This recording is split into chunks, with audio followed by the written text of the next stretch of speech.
Muy buenas tardes, mi nombre es Victoria Eugenia Jorge. El tema que le voy a hablar el día de hoy hace referencia a las generalidades del pago en las obligaciones. Este tema es de vital importancia porque, como su nombre lo indica, el pago de las obligaciones lo encontramos de diversas maneras. Como primera parte, vamos a ver las generalidades. ¿Qué es el modo normal de extinguir los vínculos obligatorios que atacan a los deudores y que colocan en la necesidad de realizar las prestaciones en provecho de los acreedores? Como segundo punto tenemos el pago en efectivo. El pago en efectivo es la prestación de lo que se debe según el artículo 1626 del Código Civil. Ahora bien, continuando con el tema, vemos la naturaleza jurídica del pago. Esta naturaleza jurídica es la obligación de dar, hacer.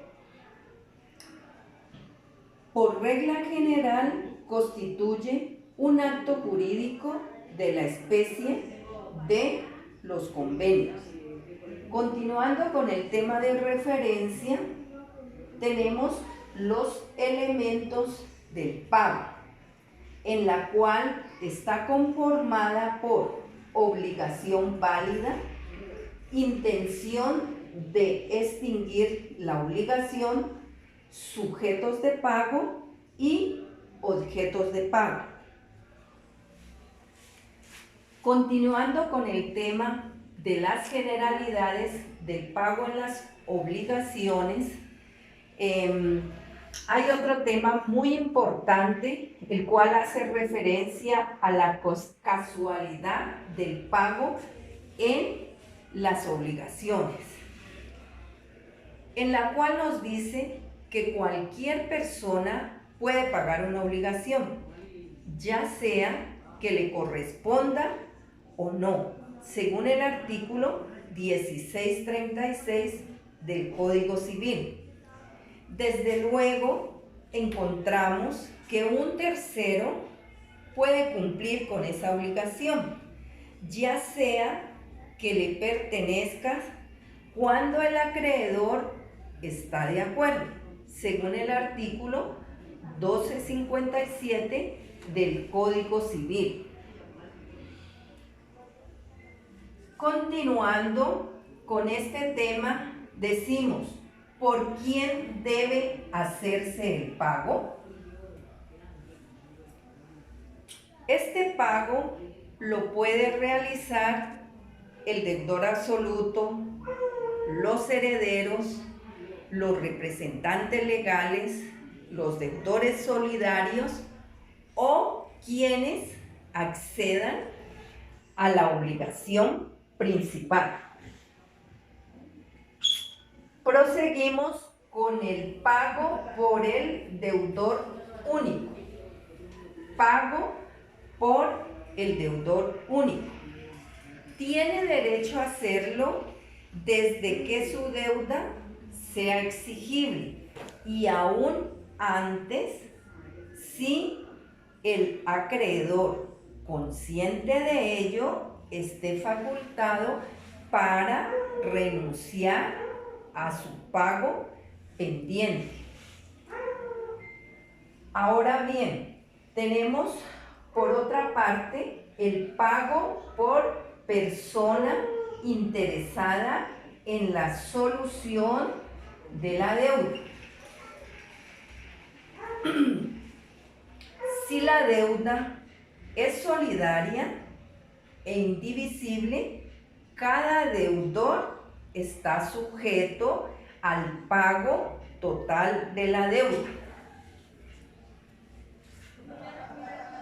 El pago por el deudor solidario. Este pago por deudor solidario corresponde que cuando se ha constituido como tal la deuda sin tener interés alguno en esta si uno lo puede realizar como garante u otros, según el Código 1579 del Código Civil. Continuando así con el pago de las obligaciones, nos encontramos con el pago por el deudor de obligación indivisible. Es decir, que pagar la totalidad de la deuda se convierte en una subrogación legal. Esta deberá de obrar en favor del derecho del codeudor. La indivisibilidad es convencional. Continuando con el tema de las generalidades del pago de las obligaciones, también tenemos el pago por el fiador. El fiador que paga por el deudor principal también queda legalmente como la anterior subrogado, pues es un deudor solidario que cumple con la deuda ajena, según el artículo 1668 del Código Civil. Continuando con esta diversidad de pagos, tenemos el pago por el propietario de la cosa hipotecada. Si el deudor no cumple ese derecho real de garantía, puede hacer efectivo sobre dicha cosa garantía de la obligación ajena, según el artículo 2453 del Código Civil. Proseguimos con el pago por el acreedor de grado inferior. El pago de la obligación lo puede hacer lógicamente el acreedor de otra obligación distinta. Tenemos el pago por persona no interesada en la solución de la deuda.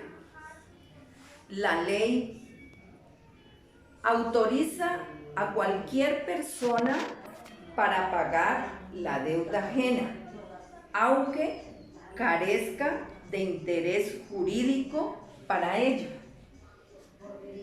Y así tenemos el pago conocimiento del deudor.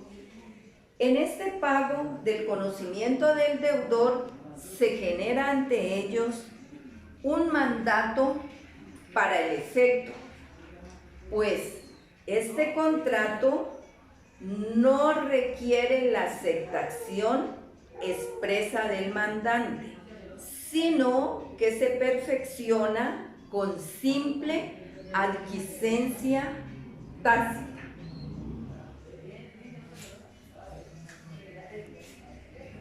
Continuando con los pagos, encontramos el pago sin el conocimiento del deudor. Consiste en que una persona gestione los negocios de otro. Como ya lo habíamos visto anteriormente, en este se estructura lo que es una agencia oficiosa. Por último, tenemos el pago contra la voluntad del deudor. Según el artículo 1632 del Código Civil, en este pago se le niega la acción al reembolso a quien paga por la voluntad del deudor, según el artículo 2309 del Código Civil, es decir, se le otorga expresamente. Ahora bien, a manera de conclusión, podemos decir que toda persona está autorizada en pagar una obligación, ya sea propia o ajena, sin que el acreedor pueda oponerse a ella. Muchas gracias.